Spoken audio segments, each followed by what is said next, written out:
Olá pessoal, tudo bem? Meu nome é Felipe Von Hatt e hoje a gente está aqui para mais um Momento Agrocio. E hoje a gente vai receber o professor Pedro Carvalho de Mello, um dos coordenadores do Agrocio. Professor Pedro Mello, prazer recebê-lo aqui. Muito obrigado. E eu queria, professor, começar aí com uma introdução, breve apresentação do senhor. Vai ser difícil, que eu rodei em muitas coisas, mas basicamente eu acho que a minha base toda, além de ter feito faculdades aqui no Brasil de economia, outra de direito, foi ter ido para a Universidade de Chicago em economia. Fiquei lá uns 7 anos e foi um período assim que me deu todos os fundamentos para o resto da vida. Eu tive assim, fui muito afortunado, eu tive 10 professores com prêmio Nobel de Economia naquele período. E eu não queria nem sair de lá, na verdade. Eu era bolsista da Fundação Forra, você tem de ir embora, daqui a pouco você tem de voltar para o Brasil. Então isso foi muito importante. E saindo de lá, eu rodei assim em 2 tipos de situação. Primeiro, um pé na área acadêmica, que foi assim uma promessa, um comprometimento, um compromisso que eu fiz com a Fundação Forra de tentar trazer para o Brasil aqueles conhecimentos que eu adquiri lá. E segundo, eu entrei assim numa vida também profissional, e aí passando por várias coisas, mas principalmente algumas que tivessem fortes fundamentos para poder usar o que eu aprendi de economia. E nesses giros eu acabei sendo levado para o agronegócio, através assim, de um período que eu fui diretor da BMF, da Bolsa de Mercadorias e Futuros, cuidando exatamente da parte de agronegócio.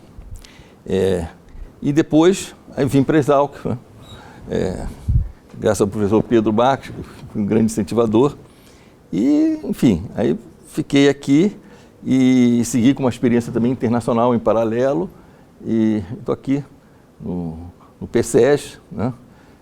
Deslumbrado com um novo prédio aqui, que eu conheci hoje, assim, na prática, uma obra maravilhosa. E também acumulei uma experiência internacional muito rica, ou de trabalho, ou de vivência em mais de 20 anos de programas internacionais. Fui professor em Nova York da Universidade de Colômbia, professor visitante, enfim.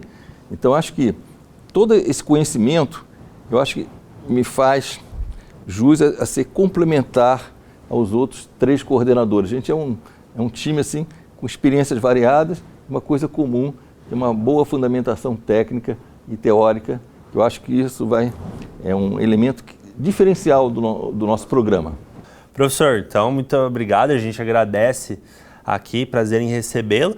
E falando um pouco da vivência internacional do senhor, sobretudo na área de economia, aí, um dos temas que mais permeia as discussões do programa Agrocio é exatamente o impacto da economia brasileira e mundial sobre o agronegócio e principalmente sobre as empresas familiares. Professor, como é que você vê hoje esse cenário econômico de 2023 que está se desenhando e quais as oportunidades e desafios que ele vai propor aí, principalmente para uma produção familiar? Pois não. Então, eu teria de falar 2 palavras que foram muito utilizadas durante o meu aprendizado em Chicago. A questão do risco e da incerteza. Um dos grandes economistas de Chicago foi o Frank Knight, que escreveu exatamente como isso influencia o empreendedorismo. Então, assim, antes de falar da parte internacional, juntando isso com as ideias de desenvolvimento e crescimento econômico, quando você fala em crescimento econômico, você tem aqueles 3 fatores básicos, capital, mão de obra e recursos naturais, que são, de certa maneira, estáticos, no sentido que estão lá, sempre estiveram. Agora falta alguma coisa crítica, que vai movimentar esses 3 fatores, que é empreendedorismo. E isso, assim, em Chicago se dava muita ênfase. Quer dizer, não adianta ter aquelas 3 outras coisas.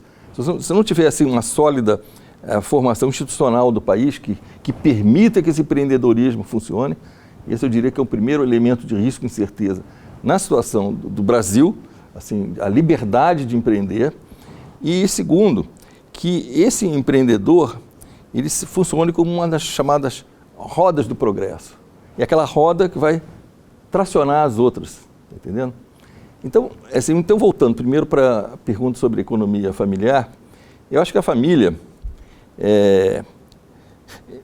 assim, tem muitas, já pode falar das grandes famílias, né? Mas assim, olhando para o agronegócio brasileiro, está se falando do mercado, né? Do middle market, e aí são problemas concretos de família. É o problema do criador da empresa familiar ou das famílias que criaram aquele negócio, e depois vem o problema da sucessão daquilo. Aí vem um problema assim, de como você vai fazer uma gestão se a família, os novos membros da família, têm uma visão de mundo que eles querem gastar e aproveitar mais um pouco a vida. Diferentemente dos fundadores que têm aquela visão assim, de acumular, de construir. E depois, como é que você faz para, na hora da gestão, que inclui duas coisas. Primeiro, o trabalho em equipe. Você tem de ter uma harmonia de equipe. Mas se você tem, às vezes, misturas familiares, que você corta a tua flexibilidade de alterar aquele time que está lá, isso é um empecilho. Então, aí surge aquele outro problema da chamada profissionalização. Então, assim, é uma longa história. Mas a minha visão pessoal é que a família é muito forte. A família, no empreendimento, ela tem uma visão de um prazo mais longo do que, por exemplo, corporações ou outras instituições que não têm essa visão de família. E segundo, que elas têm, assim, principalmente uma empresa de tamanho médio, elas têm um certo maior cuidado com as pessoas que trabalham na empresa, tem uma relação mais cara a cara, enfim. Eu acho assim que tem muitos méritos, e não é à toa que praticamente a grande totalidade das empresas no agronegócio também é familiar, funciona melhor. Se não fosse, não seriam mais empresas familiares no agronegócio. Perfeito, professor. E o senhor citou, né, uma dificuldade do empreendedorismo no Brasil ainda vigente, né, mediante as situações institucionais. Há também algum quê de instabilidade política que pode vir a influenciar o agronegócio em 2023? Ou é uma escala muito menor do que essa mesmo da instabilidade institucional, jurídica, que impede, às vezes, o empreendedor de efetivamente empreender no Brasil? Então, eu acho que existe o chamado risco político, mas assim, o que mata mesmo o empreendedorismo é a incerteza. Porque o risco, você tem assim, um conjunto de probabilidade de um evento acontecer. Então você mais ou menos consegue se situar. Agora, a incerteza não. Você não tem ideia do que possa vir. Né? E se você não tem ideia do que possa vir, você fica parado. O animal na selva é a mesma coisa. Parou ali. Né? Agora, se ele se percebe que apareceu uma caça, assim, ele calcula a probabilidade. Você não vê assim, um guepardo, uma onça sair correndo assim. Ela tem um propósito, ela acha que vai conseguir chegar Então, assim, é o risco que ela corre, a maior parte das vezes. Ela não consegue pegar a caça, tudo bem. Agora, a incerteza é atroz, por exemplo, se ainda no mundo animal, você vai ter água na próxima estação, para o elefante, para onde vai a manada e tudo, ele está incerto com aquilo. Então, voltando assim no cenário brasileiro e internacional, eu acho assim que tem vários elementos nesse ano, né, de incerteza. A nível mundial, é o problema desse desenvolvimento da chamada guerra da Ucrânia, que é confuso, a gente não conhece bem aquela região. Né? Eu, por acaso, conheço, já estive lá, enfim, tenho uma sogra daquela região, então a gente sabe de histórias. E você tem também uma incerteza nessa parte ambiental. Porque você tinha assim, um mundo mais certo. Olha, o europeu é entre aspas, um amigo do meio ambiente, preserva, ele luta, etc. Você vê agora a Alemanha, né, assim, queimando carvão. Aí você fica na dúvida, será que, assim, por exemplo, você falou da gestão ambiental, será que a gestão ambiental é uma coisa que está integrada mesmo na nossa vontade, ou é algo circunstancial? Se a situação econômica permite, vamos ser amigáveis ao meio ambiente. Mas eu acho que, em relação ao agronegócio, eu não vejo uma incompatibilidade entre um e outro. O agronegócio, ele se beneficia com o meio ambiente.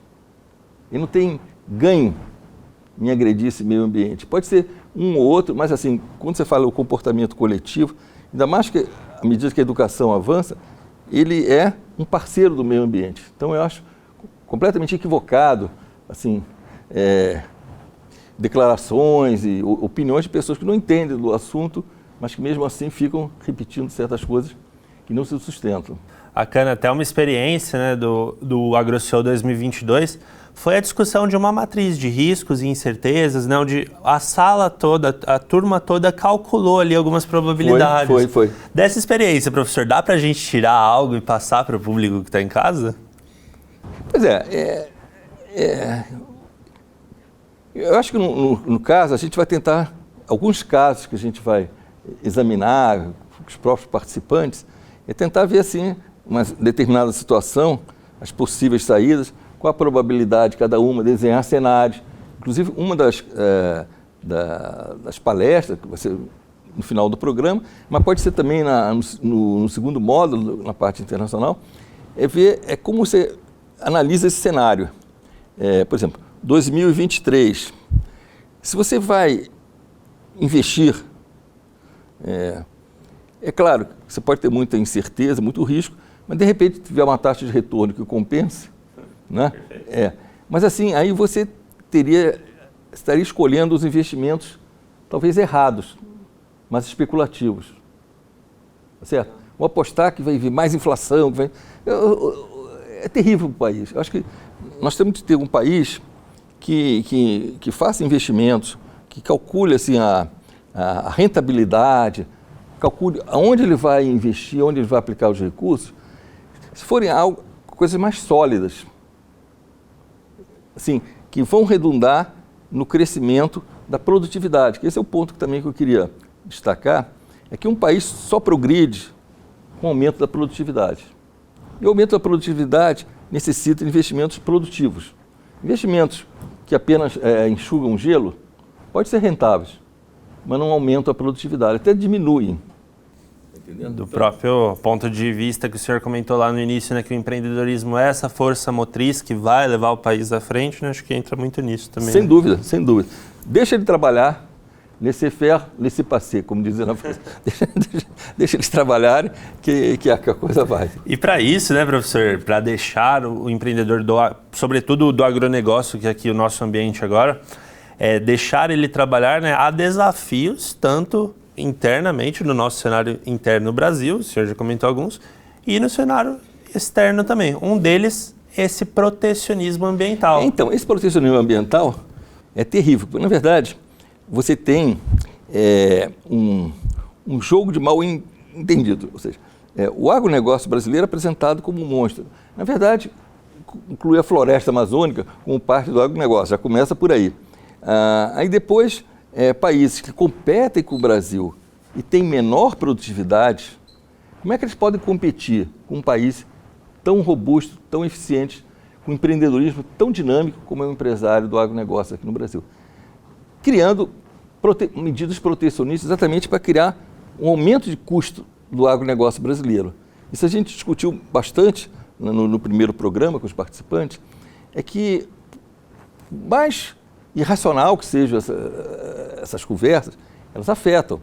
Muito consumidor está na Europa, isso aqui é laranja que veio do Brasil, essa carne, sei lá o quê, eles lá estão desmatando, agora estão matando índios, enfim, não vou consumir desse produto. Tá? É claro, quem é que ganha com isso? É o competidor nosso lá fora. Não estou dizendo assim que seja errado, que haja uma preocupação e tudo. O que eu acho que existe um grande manto de hipocrisia nessas posições que levam a um protecionismo, tá? Que acaba afetando negativamente a fome no mundo. Porque, no fundo, se você pensar, se você impede um país mais produtivo de atuar plenamente no mercado, quem é que está sofrendo? É quem consome alimentos, que são mais de 9 bilhões de pessoas que têm que pagar um pouquinho mais caro, exatamente porque você criou uma ineficiência nesse mercado de oferta de alimentos. Perfeito, professor. E, infelizmente, né, essas questões todas elas fogem muitas vezes da alçada do empreendedor, do gestor do agronegócio. muito embora hajam ferramentas para que esse gestor ele se proteja, né, seja do protecionismo, seja de uma questão institucional. E uma dessas ferramentas, professor, que a gente discutiu mais fortemente na primeira turma do AgroCEO foi a questão da diversificação de produção do agronegócio, né? Como o senhor enxerga essa ferramenta? Ela é uma ferramenta plausível para esse momento de incertezas? Não, você diria o seguinte, que ao nível do empreendedor individual, às vezes realmente ele diversificar o risco, talvez produzir 2 ou 3, ser beneficiado, chamado de economias de escopo, enfim, tem toda técnicas microeconômicas, é vantajoso. Quando você olha como um todo, eu acho que um país deve investir onde ele tem vantagens comparativas. Isso é a base. Perfeito. E que tenha a criação de um capital social, de instituições que permitam que desabrochem essas vantagens competitivas. E aí entra o empresário. Isso é uma coisa que eu queria, inclusive, ressaltar no nosso programa, é que quando eu falei assim, da roda do empreendedorismo, nós estamos falando de uma construção social, de alguma maneira. Quer dizer, o agronegócio é uma cadeia baseada no trust, na confiança. Você vê que alguns elos da cadeia não vão para frente, os outros elos, por exemplo, eu vendo insumos, eu vejo, o negócio está meio parado lá, eu vou diminuir a produção. Aí alguém que fornece, ou seja, o outro elo na cadeia vai sendo contaminado. Então é muito importante que haja assim, esse grau de confiança. E o nosso programa, como a gente reúne participantes de diferentes áreas, diferentes regiões do país, etc., ele cria-se uma consciência coletiva, vamos chamar assim estratégica, embora não seja uma estratégia definida para cada setor, ele está tendo elementos que vão contribuir para uma estratégia dele, para ver assim, como é que os pares, está todo mundo assim, meio desconfiado, esse que é o meu medo para esse ano, está meio assim, né, ressabiado, vou também ficar com o pé atrás. E a confiança sólida, se o país tem vantagem comparativa, tem vantagens competitivas, ela tem de ser colocada a postos para atuar. Então, assim, voltando àquela crítica inicial, é o meu medo quando eu vejo assim o risco político aqui dentro do país inibindo a construção desse capital social, vamos chamar assim. Perfeito, professor. Até outra ferramenta, né, muito citada para a gente passar por esses cenários de maior incerteza foi a questão da agregação de valor ao produto agropecuário, né? Agregação de valor em realmente tratar melhor o produto. O senhor enxerga alguma oportunidade nesse sentido? O próprio AgroCEO deve ter trazido algumas discussões, né? Bastante. Eu acho que o consumidor, é claro que você tem que segmentar consumidores, mas o segmento do consumidor de mais alto poder aquisitivo, maior nível educacional, ele vai querer que haja algumas modificações, né? E muitas vezes essas modificações implicam em que você faça pesquisas, que você faça... Por exemplo, a população está envelhecendo, né? Mundo afora. E está diminuindo também o ritmo de crescimento. Então, ou seja, cada vez nós vamos ter um país de pessoas mais velhas. A alimentação tem diferenciada, né? Ela pode... 20 anos é uma coisa. Você não pode mais uma pessoa de 70 anos enfrentando uma feijoada por dia, uma coisa, né? Linguiça. É bom de vez em quando. Linguiça, torresmo. Então você tem que falar, bom, o que é que a gente pode, dentro que dê a mesma utilidade, um pouco maior, para essa família consumidora idosa, né? Com base em alimentos. Então, desenvolver alimentos que mais diferenciados, mesmo que seja assim, o elemento básico seja o mesmo. Teve um pesquisador da Universidade de Chicago, que ele é antropólogo, né? Aliás, nosso departamento aqui de economia, sociologia e administração. Ele era antropólogo e foi nos Andes,